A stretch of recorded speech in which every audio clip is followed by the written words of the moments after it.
Hello दोस्तों, स्वागत है आपकी और एक नई वीडियो में। मैं विनय कुमार और आज के इस वीडियो पे हम डिस्कस करने वाले हैं, यानी इस वीडियो में हम देखने वाले हैं मॉडल पेपर पे 2025-26 वाला, जो कि आ चुका है। क्लास 10वीं की देखने वाले हैं और सब्जेक्ट हिंदी ए होने वाला है। इसमें आपका एग्जाम टाइम तो जानते होंगे और किस तरह का क्वेश्चंस पूछा जाएगा ये भी आप भली भांति अवगत होंगे। हमारी पिछली वीडियो को नहीं देखा साइंस का तो जाके जरूर देखें हमारे चैनल पे, और चैनल पे नए होंगे तो सबसे पहले वीडियो को लाइक करना है और चैनल को सब्सक्राइब करना और व्हाट्सएप ग्रुप में ज्वाइन हो जाना है।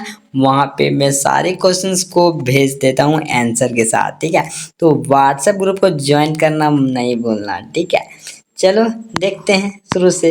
इसकी डिस्कस हमने पिछली वीडियो में करी थी एंड इस वीडियो में हम टाइम ना वेस्ट करते हुए शुरू करेंगे शुरू से। जैसे शुरू में दिया गया है कि एक अप्यादिक बोध दिया गया है, यानी कि एक गद्यांश दिया गया है, उनको हम पढ़ते हैं और उससे कुछ क्वेश्चंस भी पूछे जाएंगे, उनका भी उत्तर हम देंगे अच्छी तरह से। जैसे लिखा है, पुस्तक मनुष्यों की सबसे अच्छी मित्र होते हैं। फिर कहता है, वे हमें ज्ञान और प्रेरणा और मनोरंजन प्रदान करते हैं या करती है। पढ़ने की आनंद ना ही केवल हमारी शब्द संपदा से बढ़ाता है, बल्कि हमारी सोच को भी गहराई देता है।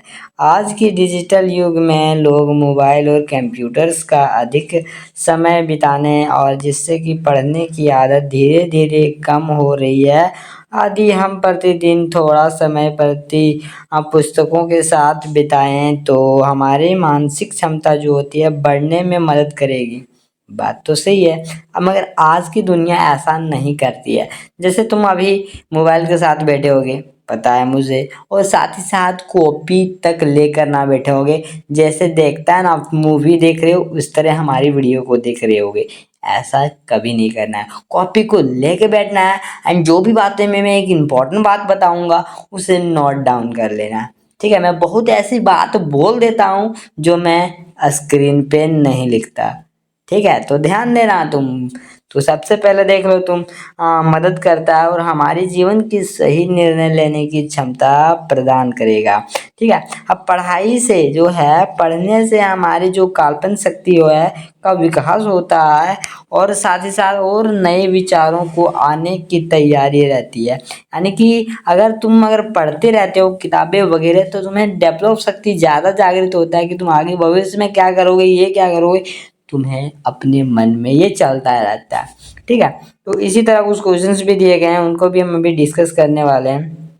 तो पहला क्वेश्चन कह रहा है कि पुस्तकों को मनुष्य का सबसे अच्छा मित्र क्यों कहा गया, बता दो। ऑप्शन दिया, वे हमें धन देते हैं, वे हमें ज्ञान प्रेम और मनोरंजन देते हैं, और तीसरा ऑप्शन क्या है, वे यात्रा के साथ रहते हैं और वे हमें खेल सिखाते हैं। तो इसका correct answer option number second यानी कि घ हो जाएगा, वे प्रेम और मनोरंजन देते हैं। इसका सेकंड ऑप्शन इसका हमारा सही हो जाएगा। चलिए देख लेते हैं आगे questions. Question number second, digital युग के पढ़ने की आदत कम होने का एक कारण क्या है। डिजिटल युग में पढ़ने की आदत अगर कम होने का एक कारण क्या हो सकता है। पहला ऑप्शन दे देते हैं, लोग मनोरंजन के लिए केवल अखबार पढ़ना पसंद करते हैं। दूसरा ऑप्शन दे देते हैं, लोग अपना अधिकार समय मोबाइल और कंप्यूटर पर बिताना लगते हैं। हाँ। तीसरा ऑप्शन देख लेते हैं, पुस्तकालय जाने से लोग की रुचि नहीं रहती और लोग परीक्षा के समय पढ़ने की आदत रखते हैं। क्या होगा सेकंड ऑप्शन, बताओ। जी हाँ, इसका करेक्ट आंसर सेकंड होगा, यानी कि ये सही होगा। मोबाइल और कंप्यूटर पर बिताने अच्छा समझते हैं आज की दुनिया। फिर इसी तरह थर्ड क्वेश्चन आ जाता है कि प्रतिदिन पुस्तकों के साथ समय बिताने की से क्या लाभ होता है, बता दो। प्रतिदिन अगर पुस्तक के साथ अगर समय बिताए तो उसका क्या लाभ है। मानसिक क्षमता का विकास होता है, या फिर निर्णय लेने की योग्यता बढ़ती है, या मोबाइल के उपयोग में निपुणता आती है। थर्ड ऑप्शन इसी तरह कह रहा है कि केवल कल्पना शक्ति कम होता है, या फिर जीवन में सार्वजनिक की स्थिति बढ़ जाती है। क्या होगा इसका आंसर, जरूर बताना। जी हाँ, इसका correct answer option number one यानी मानसिक क्षमता का विकास होता है और निर्णय लेने की योग्यता बढ़ती है। पहला इसका सही हो जाएगा। आगे बढ़ जाते हैं चौथे नंबर क्वेश्चन में, ज्ञान शब्द का पर्यायवाची गद्यांश के अनुसार कौन सा है? यानी कि चौथे नंबर का क्या आंसर होगा ये बताना है। पहला ऑप्शन पुस्तक हो जाएगा, दूसरा ऑप्शन खेल हो जाएगा, तीसरा ऑप्शन तकनीक हो जाएगा या फिर चौथा ऑप्शन शिक्षा हो जाएगा। बताओ इसका आंसर क्या होगा? जी हाँ, इसका करेक्ट आंसर ऑप्शन नंबर 4 शिक्षा हो जाएगा। इसी तरह हम चलते हैं नेक्स्ट क्वेश्चन। सारे ये जो है ना पैराग्राफ यानी गद्यांश से पूछे गए क्वेश्चन से जो कि हमने अभी कवर किया। आपको अगर गद्यांश को ध्यानपूर्वक पढ़ते हो और सभी क्वेश्चन का आंसर खोजते हो तो उसी के अंदर सारे आंसर मिल जाएंगे, ये हमने कहा। ठीक है, अब यहाँ पे एक छोटा सा दिया गया पद्यांश दिया गया है, इसके अंदर भी क्वेश्चंस पूछे गए हैं। तो अगर तुम पद्यांश पढ़ना चाहते हो तो तुम पढ़ सकते हो। यहाँ पे वीडियो को पॉज करके मैं इनके आंसर जल्दी से बता देता हूँ क्योंकि ये वीडियो लंबा नहीं करना चाहता। तुम पद्यांश को अच्छी तरह से पढ़ना और इसका आंसर देने की कोशिश करना वीडियो को पॉज करके। ठीक है, मैं इसका आंसर बताते जाता हूँ। जैसे कि 5वां नंबर में क्या लिखा है कि कविता जो है प्राकृतिक संदेश के श्रृंगार ने कवि हमें क्या सीख लेने के लिए कहते हैं? बता दो, कवि हमें क्या सीख लेने के लिए कहते हैं ये पूछा है। जिसमें से पहला ऑप्शन साहस और दृढ़ता होगा या फिर मनों की गहराई लेना या फिर ऊंची लक्ष्य बनाना या फिर संसार की ढक लेना। तो इसमें मैं कवि क्या कहना चाहता है आइए मैं बताता हूँ। इसका करेक्ट आंसर ऑप्शन नंबर 2 होगा, मन की गहराई लेना ही कवि सिखाना चाहता है इस कवि से अनुसार, यानी कि प्राकृतिक संदेश के अनुसार हमें यही सिखाना चाहता है। हाँ, तो क्वेश्चन नंबर 6 कह रहा है कविता की पर्वत का संदेश क्या था? धैर्य रखना या फिर मन की शांति रखना या फिर ऊंचाई और महानता पाना या गहराई अपनाना। क्या होगा इसका आंसर जरूर बताना। मैं बता दूं इसका आंसर, तो इसका करेक्ट आंसर ऑप्शन नंबर 3 यानी ऊंचाई की महानता करना 3 इसका सही हो जाएगा। चलिए नेक्स्ट क्वेश्चन देख लेते हैं। 7th नंबर, सागर जो है कहता है लहाकार, जहाँ पे सागर किस गुण की अपने को संकेत देता है? धैर्य का या फिर गहराई का या फिर भाव का या फिर साहस का? जल्दी बताओ क्या होगा इसका आंसर, जल्दी बताओ क्या होगा।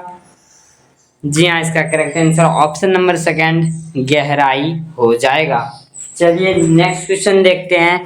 क्वेश्चन नंबर 8 क्या कह रहा है कि उठे उठ गिर तल रंग जो है किस जीवन स्थितियों पर प्रतीक है? आनंद और उत्साह का, धैर्य और स्थिति का, गहराई और फैलाव का या फिर कठिनाई और सफलता का? क्या होगा इसका आंसर जरूर बताइए, जल्दी बताइए। जी हाँ, इसका करेक्ट आंसर ऑप्शन नंबर 4 यानी कठिनाई और सफलता, ऑप्शन 4 इसका करेक्ट हो जाएगा। चलिए नेक्स्ट देख लेते हैं। यहाँ पे व्याकरण से भी क्वेश्चंस पूछे गए हैं आपके मॉडल पेपर में, तो व्याकरण को भी हम सॉल्व करेंगे। चलो देख लेते हैं। जिसे लिखा है 9वां नंबर के, यदि तुम मन लगाकर पढ़े तो परीक्षा में अवश्य सफल होंगे, यह वाक्य किसका है बता दो। अगर हम सिंपल भाषा में इसको बोला जाए कि क्या होगा इसका आंसर, तो थर्ड का मिश्र वाक्य है। इसमें 2 शब्दों को मिलाकर बनाया गया है, तो इसका थर्ड ऑप्शन इसका सही हो जाएगा। चलिए नेक्स्ट देख लेते हैं कि मोहन पढ़ाई करता है और सोहन जो है वो खेल में अच्छा है, तो इसका क्या होगा आंसर? तो इसका करेक्ट आंसर 4th हो जाएगा, यानी संयुक्त वाक्य है। तुमने ग्रामर अगर अच्छा से नहीं पढ़ा तो जरूर कमेंट करना क्योंकि आपका एग्जाम फरवरी के प्रथम सप्ताह शुरू होने वाला है, जानते हो। तो इसीलिए जरूर कमेंट में बताना कि तुमने ग्रामर पोर्शंस को कैसे पढ़ा है। अच्छी से पढ़ना चाहते हो तो कमेंट में बताना, मैं इसके लिए एक ही वीडियो में पूरा ग्रामर खत्म कर दूंगा। ठीक है, तो जरूर बता के जाना कमेंट में। मैं इसको थोड़ा सा स्पीड में करने की कोशिश करता हूँ। जैसे 11 नंबर क्वेश्चन है कि फल खाया जा सकता है, किस वाक्य का उदाहरण बता दो। तो इसका करेक्ट आंसर क्या होगा? ऑप्शन नंबर 2 कर्म वाक्य हो जाएगा। ठीक है, चलो नेक्स्ट देख लेते हैं। 12 नंबर का क्या लिखा है कि आकाश में बादल छाए हुए हैं, तो कैसा पद है? इन 4 ऑप्शनों में से क्या होगा जल्दी बताओ। जी हाँ, संज्ञा का बात हो रहा है, इसमें क्रिया और अवयव समास नहीं होगा, इसका सेकंड ऑप्शन इसका सही हो जाएगा। चलिए थर्ड यानी कि 13 नंबर का क्वेश्चन देख लेते हैं कि उसी आवाज बिजली की तरह जो है गूंज रहे थे वह कौन सा अलंकार है, बता दो। वहां उसकी आवाज जो है बिजली की तरह गूंज रही थी, ये कैसा अलंकार है ये पूछ रहा है। तो मैं इसका ऑप्शन ना पढ़ के डायरेक्ट आंसर बता दूं तो इसका करेक्ट आंसर ऑप्शन नंबर 1 यानी कि उत्प्रेक्षा हो जाएगा। ठीक है, चलिए नेक्स्ट क्वेश्चन देख लेते हैं। क्वेश्चन नंबर 14 क्या कहता है कि त्रिलोक जो है किस प्रकार का समास है, बता दो। त्रिलोक क्या है, कौन सा प्रकार का समास है ये पूछ रहा है। तो कौन सा प्रकार का समास होगा, द्विगु हो जाएगा, ऑप्शन सी इसका सही हो जाएगा। ठीक है, आगे बढ़ जाते हैं। इसी तरह 15 नंबर क्वेश्चन दे लेते हैं कि ई मोल जो है लिखन किससे संबंधित है, बता दो। 15 नंबर का क्या होगा, जी हाँ इसका करेक्ट आंसर ऑप्शन 1 आधुनिक समाचार माध्यम हो जाएगा। फर्स्ट ऑप्शन इसका सही हो जाएगा। चलिए नेक्स्ट देख लेते हैं।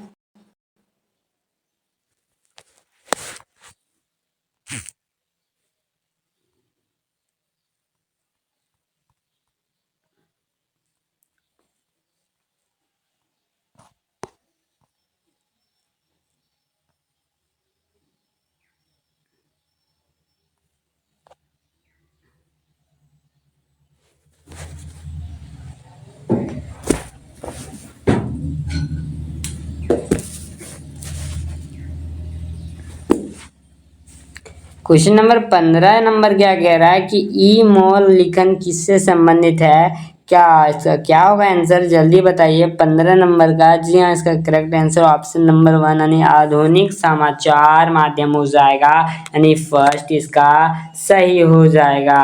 चलिए नेक्स्ट देख लेते हैं क्या कहता है 16 नंबर की पढ़ाई जीवन की उज्ज्वला बनाती है, इनमें से कौन सा अलंकार है ये पूछ रहा है। पढ़ाई जीवन की उज्ज्वला बनाती है तो क्या होगा, इसका अलंकार कौन सा है ये पूछ रहा है। तो मैं बता दूं इसका आंसर क्या होगा, ऑप्शन 1 होगा मानवीकरण। ठीक है, फिर यहाँ पे एक छोटा सा गद्यांश दिया गया है, इससे में कुछ क्वेश्चंस पूछे गए हैं वो भी यहाँ से पूछे गए हैं। तो सबसे पहले देख दो क्वेश्चन को देखते हैं, हमें टाइम ना वेस्ट करते हैं। पूरी अगर पढ़ना चाहें तो पढ़ सकते हो, यहाँ पे वीडियो पॉज करना और पूरा पैराग्राफ को अच्छी तरह से पढ़ना और समझना, उसके बाद ही क्वेश्चंस को करना। ठीक है, तो देख लो यहाँ पे लेउंग किस प्रकार की बस्ती बताई गई, बता दो। यहाँ पे तुम अच्छी तरह से जब खोजोगे कैसी बस्ती है तो यहाँ पे तुम ऑप्शन भी ट्राई करना क्या होगा। ठीक है, शांत और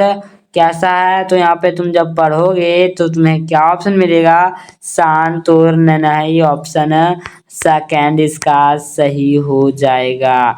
ठीक है, यहाँ से सारा मिल जाएगा। देखियो यहाँ पे देखो पहाड़ी सांस और नसी बदलगु है, जैसे यहाँ पे तुम जब ध्यान से पढ़ोगे ना तो सारा आंसर तुम्हें उसी पैराग्राफ से मिल जाएगा। ठीक है, तुम ध्यान देना उस पे पढ़ने में। आगे बढ़ते हैं इसी तरह 18 नंबर क्वेश्चन देख लेते हैं क्या लिखा है, उपयुक्त गद्यांश को वातावरण की शांति की तुलना किससे की गई है, 18 नंबर का बता दो। जी हाँ इसका करेक्ट आंसर ऑप्शन नंबर 3 यानी मंदिर की घंटियां और घुंघरुओं की रुनझुनाहट से की गई है। थर्ड ऑप्शन इसका सही हो जाएगा। फिर यहाँ छोटा सा एक पैराग्राफ दिया गया और उससे भी क्वेश्चंस पूछे गए हैं। हम पैराग्राफ को पढ़कर ना टाइम वेस्ट करेंगे क्योंकि पैराग्राफ तो कोई भी पढ़ सकता है और कोई भी समझ सकता है जिसने ये चैप्टर अच्छे से किया होगा। मगर मैं इसका आंसर बताने आया हूँ तो मैं आंसर जरूर बताऊंगा, वो भी डिटेल से। जैसे 19 नंबर क्वेश्चन है कि मृतक में भी डाल देगी जान, या अर्थ इसका क्या है ये पूछ रहा है। तो इसका अर्थ क्या है कि हताश और निराश व्यक्ति की खुशी ला देना, ये इसका सही होगा, यानी कि ग नंबर का इसका यानी कि थर्ड नंबर का इसका सही हो जाएगा। आइए देखते हैं 20 नंबर वाला क्वेश्चन क्या कहता है कि धूली धूसर तुम्हारे ये गीत पंक्ति की गीत का क्या अर्थ है ये पूछ रहा, यानी 20 नंबर का क्या आंसर होगा, शरीर हो जाएगा। सेकेंड ऑप्शन हमारा सही हो जाएगा। चलिए नेक्स्ट देख लेते हैं 21 क्या कह रहा है कि भोलानाथ, यानी कि ये आपके बुक से क्वेश्चंस पूछे गए हैं, तो बुक वाले भी क्वेश्चंस मोस्ट इंपॉर्टेंट होते हैं, आपके एग्जाम में यहाँ से डायरेक्ट पूछे जा सकते हैं। इसीलिए मैं कहता हूँ ना कि सारे क्वेश्चंस को अच्छी तरह से याद कर लो, ताकि अपने एग्जाम की प्रिपरेशन के लिए एक उस लेवल की कर सको जिससे कि आप एग्जाम में अच्छी नंबर ला सको। तो इसका करेक्ट आंसर 21 का मैंने बताया नहीं, खेल की शास्त्रियां हो जाएगा, थर्ड ऑप्शन इसका हो जाएगा। चलो देख लेते हैं नेक्स्ट क्वेश्चन 22। उद्धव कृष्णा का कौन सा संदेश लेकर आए थे, कैसा संदेश लेकर आए थे उद्धव, बता दो। जी हाँ, यथासंघ का, यानी कि थर्ड ऑप्शन इसका सही हो जाएगा। आओ देखते हैं आगे का क्वेश्चन है। जैसे 23 कह रहा है कि राम लक्ष्मण परशुराम जो थे संवाद में किस रस की प्रेमता मिली, बता दो। 23 क्या होगा। इस तरह के क्वेश्चंस को तुम जो है ना बिना ऑप्शन का भी कर सकते हो, मगर मैं कहता हूँ ऑप्शन एक बार जरूर पढ़ना। इसका फोर्थ ऑप्शन इसका सही हो जाएगा। ठीक है, आगे बढ़ते हैं। क्वेश्चन नंबर 24 क्या था। उत्साह कविता के कवि ने बादल की तुलना किससे की, बता दो। बादल की तुलना कवि ने किससे की थी, तो बादल की तुलना कवि ने धरती से की थी। ऑप्शन 1 इसका सही हो जाएगा। चलिए नेक्स्ट क्वेश्चन देखते हैं। 25 क्या कह रहा है कि एक दंतुत मुस्कान कविता के कवि कौन है। एक दंतुत मुस्कान के कवि कौन है ये पूछ रहा है। तो हमें पता है कि इसका कवि नागार्जुन है, जो मैंने अच्छी तरह से पढ़ाया था अपने डिटेल वाले वीडियोस यानी ऑब्जेक्टिव वाले वीडियोस में। तो इसका करेक्ट आंसर ऑप्शन नंबर 1 हो जाएगा। चलिए नेक्स्ट क्वेश्चन देख लेते हैं। 26 क्या कह रहा है कि जितने नार्गों को सजीप है इनका तस्वीर लगी हुई थी, बता दो। कितने नार्गों की जीप में किसकी तस्वीर लगी थी ये पूछ रहा है। तो इसका ऑप्शन तुम अच्छे से पढ़ना, क्योंकि ऑप्शन में भी आंसर छुपा होता है। तो तुम अच्छे से ऑप्शन पढ़ना, क्या होगा इसका आंसर।